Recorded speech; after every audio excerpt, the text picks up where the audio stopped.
Welcome back to The Bible in a Year, where we journey through the scriptures one day at a time.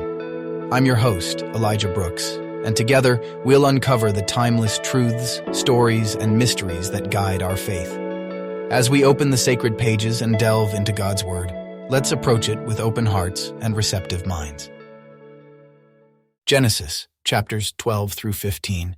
Now Yahweh said to Abram, "Leave your country and your relatives and your father's house and go to the land that I will show you. I will make of you a great nation. I will bless you and make your name great. You will be a blessing. I will bless those who bless you, and I will curse him who treats you with contempt. All the families of the earth will be blessed through you." So Abram went, as Yahweh had told him. Lot went with him. Abram was 75 years old when he departed from Haran. Abram took Sarai his wife, Lot his brother's son, all their possessions that they had gathered, and the people whom they had acquired in Haran, and they went to go into the land of Canaan. They entered into the land of Canaan. Abram passed through the land to the place of Shechem, to the oak of Moreh. At that time Canaanites were in the land. Yahweh appeared to Abram and said, "I will give this land to your offspring." He built an altar there to Yahweh, who had appeared to him. He left from there to go to the mountain on the east of Bethel and pitched his tent, having Bethel on the west and Ai on the east. There he built an altar to Yahweh and called on Yahweh's name. Abram traveled, still going on toward the south. There was a famine in the land. Abram went down into Egypt to live as a foreigner there, for the famine was severe in the land. When he had come near to enter Egypt, he said to Sarai his wife, "See now, I know that you are a beautiful woman to look at. It will happen that when the Egyptians see you, they will say, 'This is his wife.' They will kill me, but they will save you alive. Please say that you are my sister, that it may be well with me for your sake, and that my soul may live because of you." When Abram had come into Egypt, Egyptians saw that the woman was very beautiful. The princes of Pharaoh saw her and praised her to Pharaoh, and the woman was taken into Pharaoh's house. He dealt well with Abram for her sake. He had sheep, cattle, male donkeys, male servants, female donkeys, and camels. Yahweh afflicted Pharaoh and his house with great plagues because of Sarai, Abram's wife. Pharaoh called Abram and said, "What is this that you have done to me? Why didn't you tell me that she was your wife? Why did you say, 'She is my sister,' so that I took her to be my wife? Now therefore, see your wife, take her, and go your way." Pharaoh commanded men concerning him, and they escorted him away with his wife and all that he had. Abram went up out of Egypt, he, his wife, all that he had, and Lot with him, into the south. Abram was very rich in livestock, in silver and in gold. He went on his journeys from the south as far as Bethel, to the place where his tent had been at the beginning, between Bethel and Ai, to the place of the altar, which he had made there at the first. There Abram called on Yahweh's name. Lot also, who went with Abram, had flocks, herds, and tents. The land was not able to bear them, that they might live together, for their possessions were so great that they couldn't live together. There was strife between the herdsmen of Abram's livestock and the herdsmen of Lot's livestock. The Canaanites and the Perizzites lived in the land at that time. Abram said to Lot, "Please let there be no strife between you and me, and between your herdsmen and my herdsmen, for we are relatives. Isn't the whole land before you? Please separate yourself from me. If you go to the left hand, then I will go to the right, or if you go to the right hand, then I will go to the left." Lot lifted up his eyes and saw all the plain of the Jordan, that it was well watered everywhere before Yahweh destroyed Sodom and Gomorrah, like the garden of Yahweh, like the land of Egypt as you go to Zoar. So Lot chose the plain of the Jordan for himself. Lot traveled east, and they separated themselves from one another. Abram lived in the land of Canaan, and Lot lived in the cities of the plain, and moved his tent as far as Sodom. Now the men of Sodom were exceedingly wicked and sinners against Yahweh. Yahweh said to Abram, after Lot was separated from him, "Now lift up your eyes and look from the place where you are, northward and southward and eastward and westward, for I will give all the land which you see to you and to your offspring forever. I will make your offspring as the dust of the earth, so that if a man can count the dust of the earth, then your offspring may also be counted. Arise, walk through the land in its length and in its width, for I will give it to you." Abram moved his tent and came and lived by the oaks of Mamre, which are in Hebron, and built an altar there to Yahweh. In the days of Amraphel, king of Shinar, Arioch, king of Elasar, Chedorlaomer, king of Elam, and Tidal, king of Goyim, they made war with Bera, king of Sodom. Bersha, king of Gomorrah, Shinab, king of Admah, Shemeber, king of Zeboim, and the king of Bela, also called Zoar. All these joined together in the valley of Siddim, also called the Salt Sea. They served Chedorlaomer for 12 years, and in the 13th year they rebelled. In the 14th year, Chedorlaomer and the kings who were with him came and struck the Rephaim in Ashtaroth Karnaim, the Zuzim in Ham, the Amim in Shaveh Kiriataim, and the Horites in their Mount Seir, to El Paran, which is by the wilderness. They returned and came to En-Mishpat, also called Kadesh, and struck all the country of the Amalekites and also the Amorites that lived in Hazazon Tamar.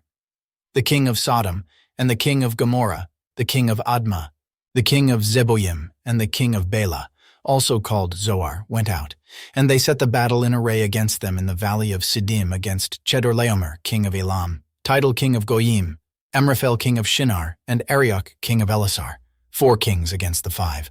Now the valley of Siddim was full of tar pits, and the kings of Sodom and Gomorrah fled, and some fell there. Those who remained fled to the hills. They took all the goods of Sodom and Gomorrah, and all their food, and went their way. They took Lot, Abram's brother's son, who lived in Sodom, and his goods, and departed. One who had escaped came and told Abram the Hebrew. At that time he lived by the oaks of Mamre, the Amorite, brother of Eshcol and brother of Aner. They were allies of Abram. When Abram heard that his relative was taken captive, he led out his 318 trained men, born in his house, and pursued as far as Dan. He divided himself against them by night, he and his servants, and struck them, and pursued them to Hobah, which is on the left hand of Damascus. He brought back all the goods, and also brought back his relative Lot and his goods, and the women also, and the other people. The king of Sodom went out to meet him after his return from the slaughter of Chedorlaomer, and the kings who were with him, at the valley of Shaveh, that is, the king's valley. Melchizedek, king of Salem, brought out bread and wine. He was priest of God Most High. He blessed him and said, "Blessed be Abram of God Most High, possessor of heaven and earth. Blessed be God Most High, who has delivered your enemies into your hand." Abram gave him 1/10 of all. The king of Sodom said to Abram, "Give me the people and take the goods for yourself." Abram said to the king of Sodom, "I have lifted up my hand to Yahweh, God Most High, possessor of heaven and earth, that I will not take a thread nor a sandal strap, nor anything that is yours, lest you should say, 'I have made Abram rich.' I will accept nothing from you except that which the young men have eaten, and the portion of the men who went with me, Aner, Eshcol, and Mamre. Let them take their portion." After these things, Yahweh's word came to Abram in a vision, saying, "Don't be afraid, Abram. I am your shield, your exceedingly great reward."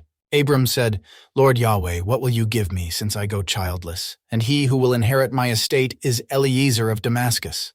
Abram said, "Behold, you have given no children to me, and behold, one born in my house is my heir." Behold, Yahweh's word came to him, saying, "This man will not be your heir, but he who will come out of your own body will be your heir." Yahweh brought him outside and said, "Look now toward the sky and count the stars, if you are able to count them." He said to Abram, "So your offspring will be." He believed in Yahweh, who credited it to him for righteousness.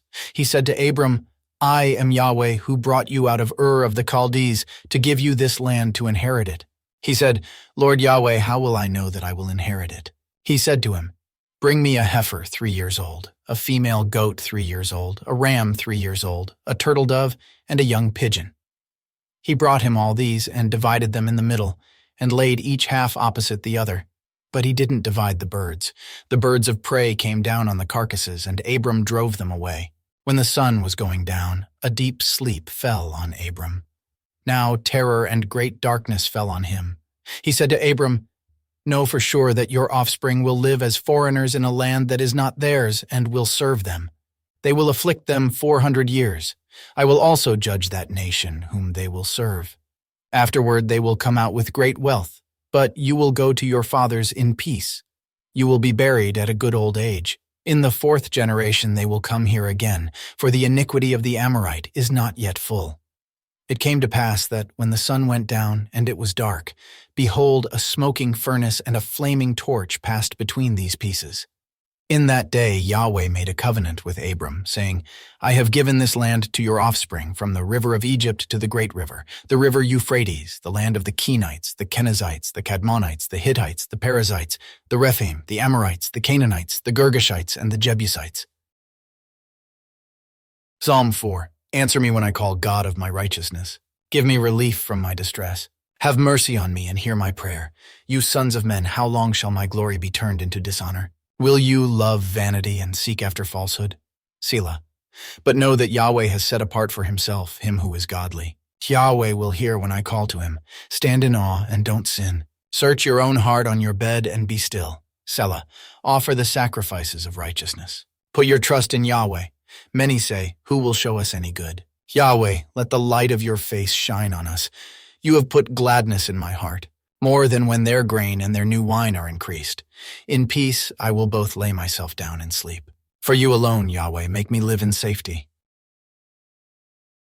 And so, dear listeners, we close another chapter in our journey through the Scriptures.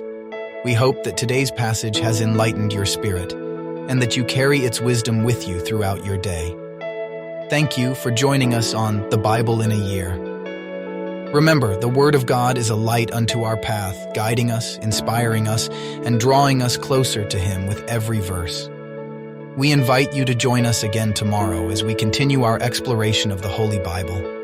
Until then, may God's grace and peace be with you.